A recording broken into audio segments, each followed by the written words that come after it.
מה אתה רוצה? שאני אשגע לך את השכל? כן? כן? אתה רוצה שאני לא אשגע לך? תגיד, אבא. אבא, אני רוצה שתגיד. אבא, אני לא אוותר לך להגיד. אבא, תגיד. תגיד. היום הוא בטלפון למחר.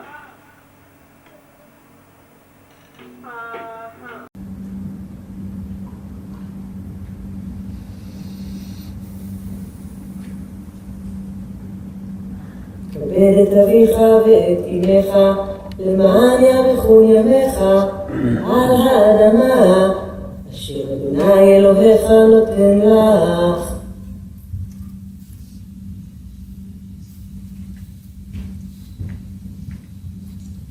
זה היה לפני בערך חודש, באחת השבתות. היינו אני, אבא שלי ועמיחי בן זוג שלי.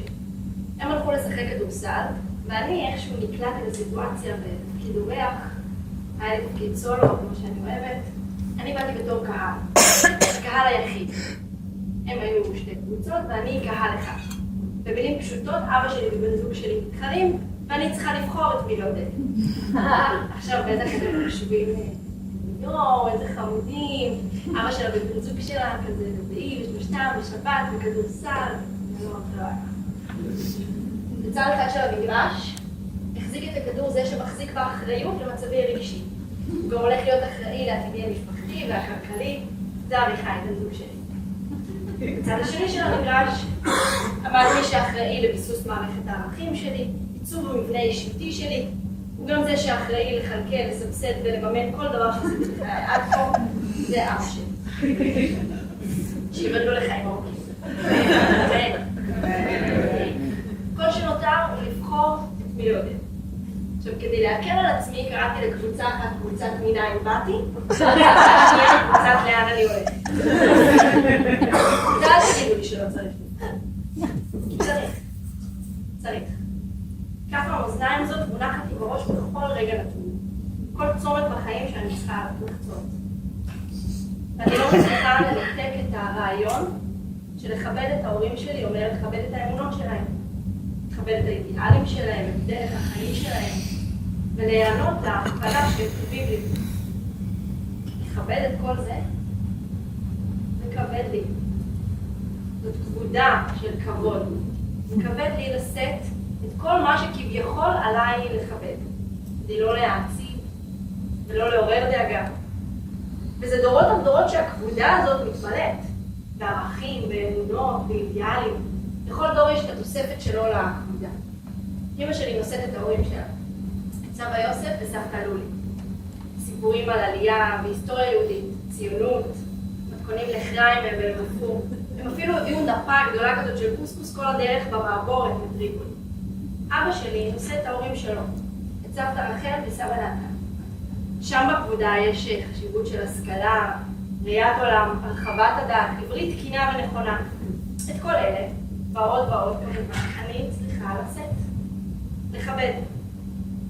עם הכבודה הזאת, צאי לעולם. צאי לעולם, מייקי. זה שלך. אנחנו איתך. תפני בצמתים, תבחרי בחירות. כדאי לך, שם מהתואר ראשון, ללכת למסלול של תואר שני.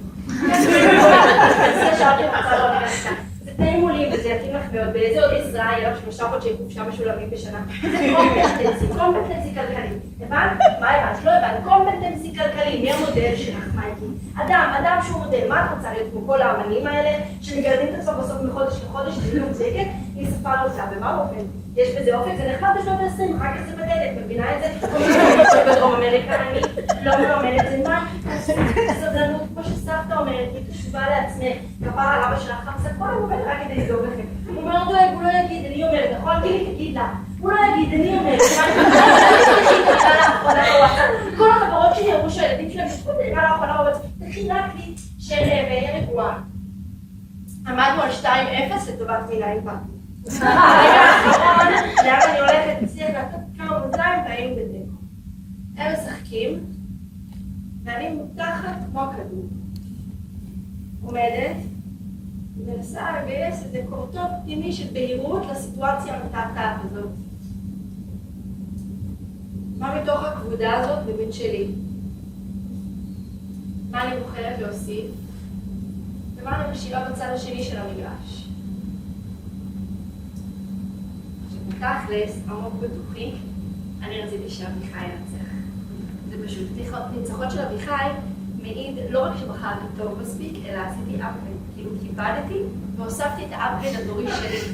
הוא כבר יהיה כל כך טוב שלדור הבא יהיה ממש קשה לשאת את הכבודה. חוץ מזה, שאין לי כוח לקבל. כבוד, וזה אף פעם לא היה חלק מהצבע שלי בעולם, אני לא אדם מכבד. תראה דבר אחד שבאמת היה חשוב. דבר אחד שתמיד הלך לנגד עיניי, דבר אחד שקידשתי. אני רוצה שיאהבו אותי הכי בעולם. שיאהבו אותי ויעריצו אותי. אני רוצה שמנין באתי, יסתכל עליי, והוא לא יאמין שאני הבת שלו. ולאן אני הולכת? יסתכל על מנין באתי ויגיד לו, איזה בתים מנין היא באה, בטח גם היא מדהימה ככה, ומרוב התרגשות, שזה לא דהימה. הוא יבכה. הוא יבכה, יסתכל עליי, הוא יבכה, הוא לא יאמין. שניהם יבכו. שניהם יבכו. הם יתחבקו ויבכו, ולא יאמין שהם צפו בי.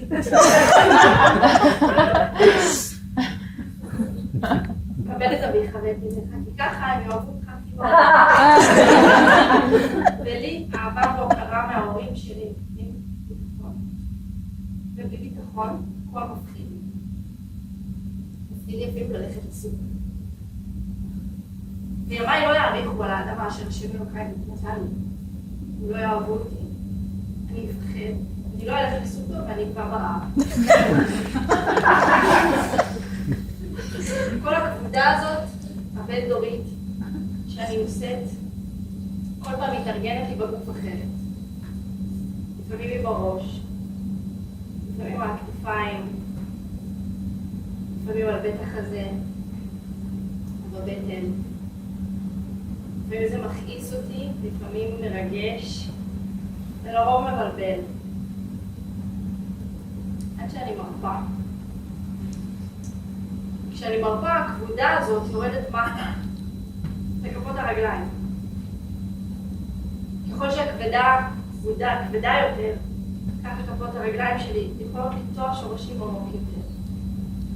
בתגובת שרשרת די ברורה, זה מאפשר לי לזכור את קומתי מעלה. את כל הראש יכול לנוח, על שרשרת הדורות, חוליה אחרי חוליה אחרי חוליה, דור אחרי דור אחרי דור, מעל הגן, מעל ברכיים ועד העקבים, ובין שתי הנקודות האלה, בין כפות הרגליים שדוחפות על רצפה, וקודקוד הראש שצומח מעלה, יש אותי. תהי מאין באת ותכבדי את כל מה שיש בזה, כי באת לאדמה הזאת, לחיים האלה, בגלגול הזה, ובחרת. בחרת למי להיוולד, כדי לעבור בדיוק את מה שאת צריכה לעבור. ורק ככה תדעי לאן את הולכת, ואת מי את בוחרת לשאת איתך את הכבודה הזאת. לטוע שורשים, להוסיף משלו, וביחד לעשות אפי.